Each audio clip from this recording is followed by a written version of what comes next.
It has begun. The situation that Putin and his cronies never thought would happen is coming to pass. Russians are leaving Crimea. Scratch that, Russian occupiers are fleeing as fast as they can in record numbers as Ukraine's drone strikes make living on the illegally annexed peninsula impossible. Panic has rocked Crimea. The Kerch Bridge is now packed with cars making a beeline for the comparative safety of the Russian mainland. This is the deoccupation of Crimea happening in real time, and Ukraine hasn't needed to send a single soldier onto the peninsula. Ukraine is emptying Crimea of Russians forever, and it's only going to get worse for Russia from here. We head to the Kerch Bridge. You might have heard about it.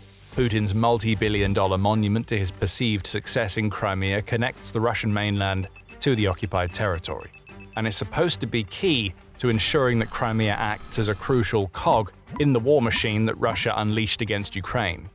Now the Kerch Bridge is anything but a key cog. It's still a symbol, though, only it's a symbol of how Ukraine's genius strategy for Crimea has utterly derailed Putin's plans and has sparked the beginning of the de-Russification of the peninsula. On June 25th, United 24 media revealed that a 10-kilometer traffic jam had formed on the Kerch Bridge. That massive line of vehicles stretches from the Russian-controlled checkpoint on the bridge all the way back to the village of Ivanivka, and it's filled with about 1,500 civilian vehicles that are all trying to do exactly the same thing: get the hell out of Crimea. This massive log jam can be seen in satellite photos that showcase just how many Russians are trying to flee the peninsula. Shared by the Scheme's Telegram channel, the photos showcase Russian occupiers panicking. Strict security measures have been instituted at the checkpoints along the Kerch Bridge. Russian occupiers in Crimea are actively writing on social media about their intentions to leave as Ukraine's strikes batter both the peninsula and all of the logistical routes leading into Crimea. Even those who are trying to get onto the Kerch Bridge aren't safe from it yet, as traffic is regularly suspended on the bridge due to missiles and drone threats from Ukraine. This is the reality that Crimea's occupiers now face, and all that they can think to do is run. And it's not like we're seeing traffic jams on both ends of the bridge either. On the other side, the queue of traffic looking to head into Crimea is about a third of the size of that queue for those who are trying to get out. If we were conspiratorially minded, we'd argue that Russia is actively trying to stop occupiers from leaving Crimea. That argument could even be supported by Pravda's June 26th report of Russian authorities closing the Kerch Bridge between 11:51 p.m. on June 25th and 6:14 a.m. on June 26th, which contributed to the massive traffic jam and created waiting times in excess of 4 hours on the Crimea side of the bridge. It's almost as though Russia hopes that closing the bridge for hours at a time will be enough to convince those attempting to flee to turn back, allowing Russia to maintain its illusion that all is going well on the peninsula. But that illusion has long been shattered, and the satellite photos tell the real story. By June 26th, the New Voice of Ukraine was reporting that the queue had ballooned to 15 kilometers, and there may well have been a trigger that served as the catalyst for so many occupiers deciding that now is the time to get away. June 25th saw Ukraine unleash a hellstorm of strikes inside Crimea, hitting 38 targets, including air defense systems, an oil depot in the Zhankoy region, and most importantly, a thermal power station in Simferopol, along with electrical substations in that settlement and in Sevastopol. Crimea is in a state of emergency right now, both figuratively and literally. A regional state of emergency was announced on June 26th in Sevastopol in the wake of Ukraine's drone strike, which tells you all you need to know about the state of the Russian occupation in the city that was once the home of the Black Sea Fleet before Ukraine's drones and missiles forced them to withdraw. But the other state of emergency is in the Kremlin itself, or perhaps more accurately in whatever bunker Putin is hiding in today. Russia's leader is watching a huge crisis unfurl in Crimea. People are trying to escape in their thousands. The peninsula is being torn apart by strikes, and its logistical arteries are being sliced one by one. And as he hides away and tries to pretend that none of this is happening to the biggest symbol of Russia's supposed dominance over Ukraine, Putin has to accept a simple, undeniable fact: it's only going to get worse from here. Let's take a step back for a moment. Though the 38 strikes that rocked Crimea may have been the final straw that broke the camel's back for many occupiers who are now locked into traffic jams on the Kerch Bridge as they try to escape back home, what we're really seeing here is the culmination of a campaign that has made Crimea an absolute hellscape for Russian occupiers. Ukraine has been systematically destroying the logistical roads into Crimea for weeks now, as well as targeting supply and fuel trucks that were heading into the peninsula. The effects are clear for all to see. A massive fuel shortage in Crimea has resulted from these attacks. In many cases, occupiers can't get their hands on fuel, as it's been prioritized for use by the military and the emergency services. The few gas stations that have fuel available are limiting sales to 20 litres per person, and only making their gasoline available via QR coupons. That's not exactly great for people trying to get fuel, as internet blackouts are already starting to affect Sevastopol, and could well stretch across the rest of Crimea. Then there's the food. Since early June, Ukraine has reported on shortages in staples on the supermarket shelves in Crimea, again caused by the attacks that Ukraine is conducting against Russian logistics into the peninsula. Now put yourselves in the shoes of a Crimean occupier. You're watching all of this happen around you. The food in your cupboards is dwindling, and there is rarely enough fuel in your car for a trip to the supermarket. Even if there was, you can't guarantee that you get what you need. But finally, you have a lucky moment.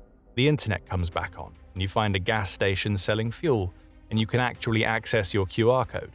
There's gas in the tank, but you can't guarantee you can do the same tomorrow, or even the next couple of days, and none of this has a chance of getting any better. What are you going to do?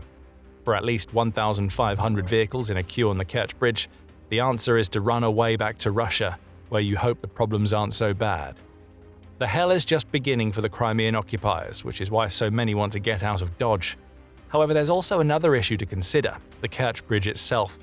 It's not just that many Russians are scared that they won't be able to access fuel so they can leave Crimea whenever they want.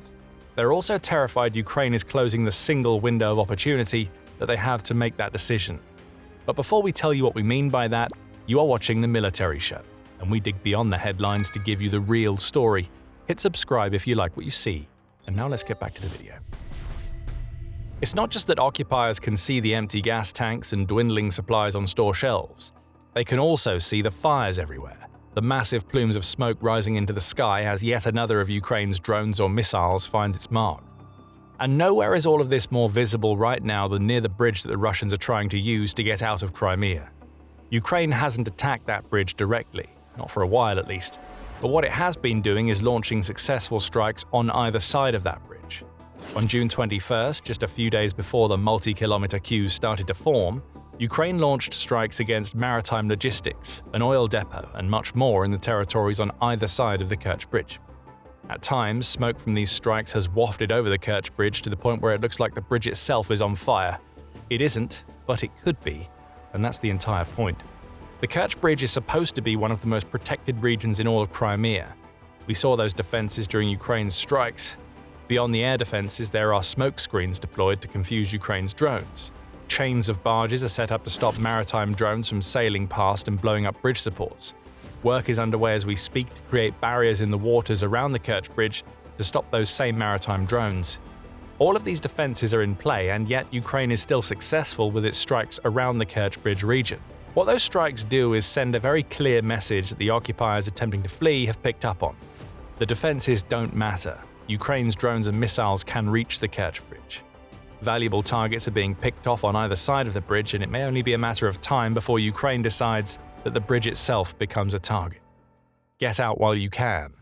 Ukraine can cripple the bridge whenever it chooses, and that will mean you'll never be able to escape. As if to reinforce that message, Ukraine has been getting creative with how it sends its warnings. On the night of June 3rd, satellite photos emerged of the Kerch Bridge defenses. That's a message in its own right. The fact that those photos exist at all and that they're in the public domain is a way for Ukraine to tell the occupiers that it knows exactly what Russia is trying to do to defend the bridge. Ukraine has also taken close-up photographs of the Kerch Bridge from multiple angles using reconnaissance drones, yet again proving that the weapons that Russia wants Crimean occupiers to believe will be taken out by air defenses can, in fact, penetrate and operate with impunity. Today it's taking photographs, but next time Ukraine may send drones loaded with explosives to take the bridge out of commission, leaving wannabe escapees completely stranded on a peninsula that is becoming impossible for them to live in. Crimea is being isolated. The occupiers see it all. They know that Ukraine can cut off their main route to escape, and they're now trying to get out while they still can. The queue of civilians trying to get out of Crimea is a big enough problem for Putin. It shows that the biggest symbol of Russian dominance over Ukraine is falling apart. But behind that problem lies an even bigger issue. All of this is happening because of a slice of strategic brilliance by Ukraine, as it has transformed the classic siege into a tool of modern warfare using its drones. Ukraine is doing what was once thought impossible. A country with no real navy is blockading Crimea, and it's doing it without having to put any of its soldiers at risk. Pressure is being placed on the Crimean occupiers like never before, to the point where it might eventually be possible for Ukraine to simply walk into Crimea and retake it. Ukraine has been patient. It has executed on a strategy of relentless attrition for months, if not years, and now we're starting to see all of it paying off in Crimea. The isolation strategy is what set the stage for everything that we're seeing now. We mentioned it earlier, Ukraine has been destroying Russian trucks and taking out land bridges and highways in the occupied territories to make it practically impossible for Russia to deliver a steady stream of supplies and food into the peninsula. Air defenses have been circumvented or outright destroyed, and Ukraine is showing no signs of slowing down. On June 23rd, Ukraine struck a railway bridge that runs over the North Crimean Canal inside Crimea. That's another logistical artery down. In the village of Rozdolna, which is also inside Crimea, Ukraine launched another attack, this time on June 28th, that caused a section of a bridge to collapse onto railway tracks. That attack was done alongside a second strike against the railway bridge crossing in the North Crimean Canal. Over and over, Ukraine strikes, often hitting the same target several times. Every bridge that collapses is a route cut off, which means more delays for Crimean occupiers who are already struggling. And it's not just the civilians trying to escape across the Kerch Bridge who are panicking. Crimea has become a military liability for Putin after spending so long as an asset. After all, it's not like supplies were only flowing into Crimea. They flow out too. The isolation strategy Ukraine has created means that military supplies heading out of Crimea and into the occupied territories aren't getting to where they need to go, which is causing major problems with Russia's assaults. They're now weaker than they've been at any point in 2026, and Ukraine is making Russia pay. Territory is being reclaimed and more Russian soldiers are dying, all because Crimea is being barricaded with a drone-based strategy that has never been used before. Ukraine innovated all of this, and Crimea is emptying of Russians as a result. But the occupiers fleeing across the Kerch Bridge also know that something else is coming for them if they stay. A shortage even more devastating than those already affecting the peninsula is about to follow everything that we've seen so far, and it will affect the one thing that every single person on the planet needs to live: water. Crimea isn't in a great position from a water standpoint. There isn't a lot of fresh water that occurs naturally on the peninsula, and certainly not enough to supply all of the occupiers who have made the peninsula their home since Putin's illegal annexation. Russia knew this was a problem, and according to the Center for European Policy Analysis, Putin promised $12 billion to the peninsula for major water projects by 2024. That promise came after Crimea lost $140 million to water shortages, and it hasn't been followed. There's that pesky matter of a failing invasion sucking up all of the money and resources that would make it possible. So the occupiers have to use water pumps to get their hands on fresh water. Those pumps work, however, they also require electricity. Now, do you remember some of the targets we mentioned when telling you about Ukraine's 38 strikes that helped trigger the exodus across the bridge? What did they target? Thermal power plants and electricity substations that are vital to getting fresh water into the bodies of the occupiers. The Moscow Times reported that the destabilization of the power supply that resulted from these strikes has already led to issues with water pressure in parts of Sevastopol. The occupiers on the bridge can see the writing on the wall. They know this isn't going to stop, and they can see that Ukraine's strikes are only getting deeper, stronger, and more successful. They're already being starved of fuel and food. Now water is going off the menu as Ukraine attacks the energy infrastructure that is vital for fresh water flows into Crimea. No wonder thousands of occupiers are running for the last bridge out of Crimea. If Ukraine doesn't take out the Kerch Bridge, it'll take out more electricity facilities, maybe both, and all as the logistical strikes continue and the remaining defenses in Crimea get taken out one by one. Would you want to be a sitting duck on a patch of land that your strongman leader can no longer defend? Of course not, and neither would the occupiers, which is why they run for the hills. Now, Putin has a big problem on his hands. He sees that Ukraine's strategy is working and there's nothing that he can do to stop it. Russia can't even get more air defenses onto Crimea, as Ukraine keeps cutting the logistical arteries that make doing so possible. Now, Russia has to deal with an influx of what essentially amounts to refugees flooding back into the mainland. Imagine that this doesn't stop, and the 15-kilometer queues we're seeing on the Kerch Bridge open the floodgates for all of the occupiers in Crimea to run. That's around 2 million people who'll be trying to head back into Russia, and that's a major infrastructure problem that the Kremlin would have to deal with. What's going to happen to all of those people? They're used to living in what is supposed to be a luxury destination for Russians, so they aren't going to be content with heading out to some far-flung region where Putin can forget about them. They'll be entering into some of the most densely populated portions of Russia right off the Kerch Bridge, and they'll want to move on to the country's more affluent areas – Moscow, St. Petersburg. These are the types of cities that would see an influx of former occupiers so large that they will be impossible to ignore. Thousands of occupier refugees will be the surest sign yet to anybody who Putin is still fooling into thinking that the Ukraine war is going well, that things have gone very, very wrong. The war will be coming home in a different way. And it might just be in a way that finally makes the Russian people want to do something about their maniacal leader. As for Putin, the crown jewel will be lost. Occupied Crimea would essentially become a massive ghost town, devoid of the Russians who thought their president could actually protect them. The great success story of Putin's quarter-century reign in Russia would end up being yet another failure, and the global perception of Russia would change for good. Putin can't even hold on to a peninsula, never mind win a war against Ukraine. We're already seeing that happen. Putin can't protect Crimea, Moscow, or anywhere else that's in the range of Ukraine's drones. The war momentum has shifted, and as the Kerch Bridge queues grow, opportunities for Ukraine and its allies to drive the knife even deeper are arising. Crimea is the symbol of Putin's power.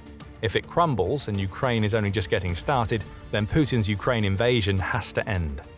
And as if things couldn't get worse for Putin and Russia, they saw all of this coming and couldn't do a thing to stop it. Ukraine's plan is just too perfect from concept to execution. We've touched on the plan already, but if you want a real deep dive, we have the perfect video for you. The trap has already been sprung and Russia is wriggling as it waits to die. Find out more in our video, and remember to subscribe to The Military Show for more coverage of Putin's Crimean disaster. And thank you as always for watching.